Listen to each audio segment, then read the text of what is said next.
Bienvenue à l'atelier de mes filles.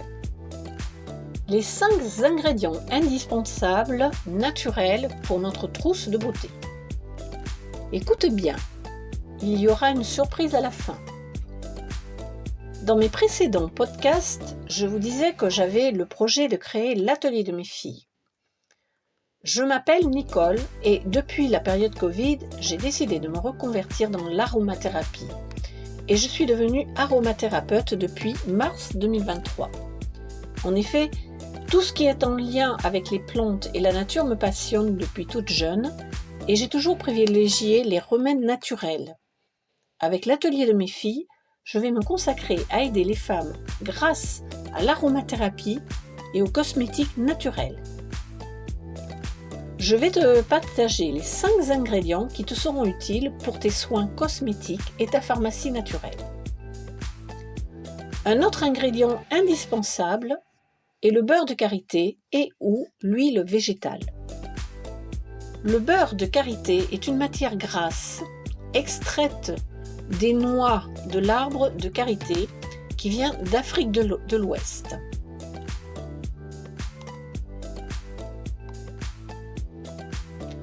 Appelé également l'arbre à beurre ou l'or des femmes. Les amandes de ces noix sont utilisées pour fabriquer le beurre de karité. Il est riche en acides gras saturés, il nourrit, assouplit la peau et renforce sa barrière cutanée. Contenant de nombreuses vitamines A, E et F, ainsi que des antioxydants, ce produit miracle possède moult vertus et peut être utilisé à de nombreuses fins. Il convient à tout type de peau, sèche, peau de femme enceinte, vergeture, gerçure, notamment en hiver pour les peaux en manque d'hydratation. Il convient également pour les cheveux secs, cassants, crépus et frisés. Ses propriétés sont anti-inflammatoires, favorisent l'élasticité, antioxydants, très filmogène et donc protecteur, cicatrisant, protecteur solaire naturel.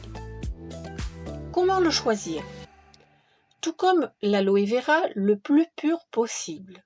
Il doit être brut, non raffiné, non désodorisé et non décoloré. Car de cette manière, on conserve au mieux les vitamines qui le composent naturellement et leurs bienfaits pour la peau. Comment l'utiliser ?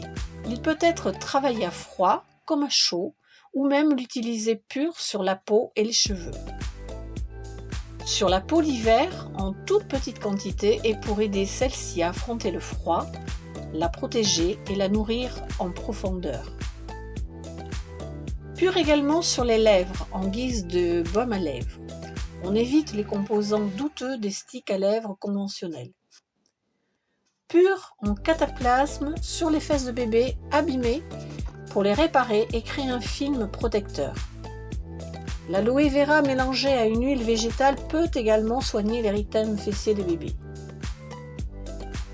Mélanger à de l'huile végétale sur les pointes des cheveux. Faire fondre un mélange 50-50 de beurre de karité et de l'huile de coco et répartir une petite quantité sur les pointes. Rincer ou laisser poser toute la nuit. Mélanger à du gel d'aloe vera pur pour hydrater et nourrir encore plus profondément les cheveux et la peau. Cela donne un mélange qui pénètre très facilement sans être trop gras. Ces 2 produits, l'aloe vera et le karité, sont donc incontournables et auront donc toute leur place dans votre trousse de toilette naturelle. Et pour les huiles végétales, je vous conseille 2 huiles passe-partout car elles sont toutes les 2 d'une très bonne pénétration et peuvent être utilisées pures. Ma préférence sera l'huile de noyau d'abricot car elle est économique et elle peut être consommée, ce qui peut être utile si vous avez besoin de faire des compositions thérapeutiques avec des huiles essentielles. Elle convient à beaucoup de situations.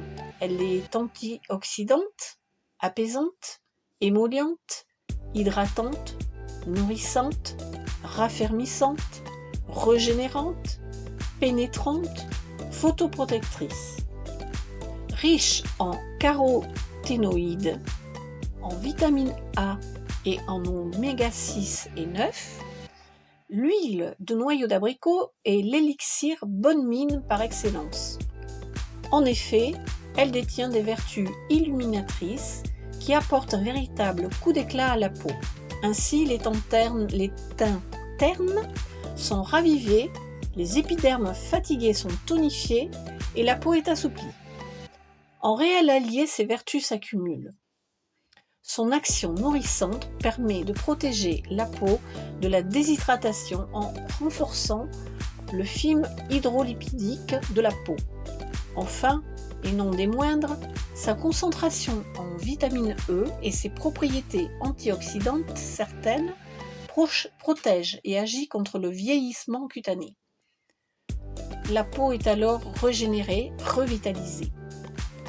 La deuxième est l'huile de jojoba, qui est extraite à partir de ses noix. Elle est plus onéreuse et elle est non alimentaire.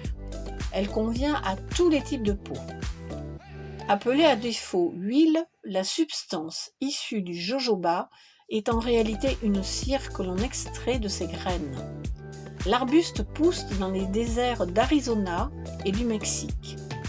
Si dans le désert, ses puissantes racines lui permettent d'aller chercher l'eau très profondément dans le sol, son huile permet d'hydrater en douceur les peaux les plus sèches.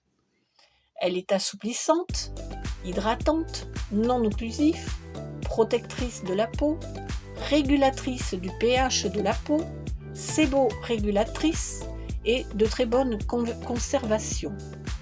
Elle ne laisse pas de film gras sur la peau et peut donc être utilisée à tout moment de la journée.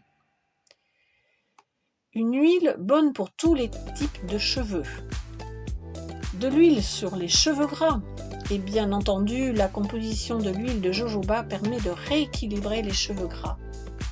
Elle est également bonne pour les cheveux secs et abîmés, et ainsi que pour calmer les irritations du cuir chevelu, principale cause des pellicules. Elle favorise même la pousse des cheveux. On en met quelques gouttes dans son flacon de shampoing habituel ou pur en masque régénérateur et à laisser poser 1 à 2 heures. Une autre huile en dépannage est l'huile d'olive que tout le monde a dans sa cuisine. Elle est sédative, rafraîchissante, nourrissante et elle pénètre bien. Gorgée de vitamines, de minéraux et de protéines, elle possède une action régénératrice sur la peau, mais peu rebutée par son odeur prononcée. Préférez l'huile d'olive non filtrée qui recèle des phytostérols qui stimulent les défenses immunitaires. Voilà, j'espère que ce post t'aura intéressé. Je te remercie de liker, de t'abonner et d'activer la cloche afin d'être averti pour mon prochain podcast où je t'indiquerai un autre ingrédient indispensable à avoir dans ta trousse de toilette naturelle ou à la maison. Enfin, j'offre un cadeau aux 3 premières qui me laisseront leur adresse mail à l'adresse qui s'affiche pour participer à un atelier cosmétique en visio qui sera sur le thème de créer un shampoing maison pour cheveux secs. Je te dis donc à bientôt.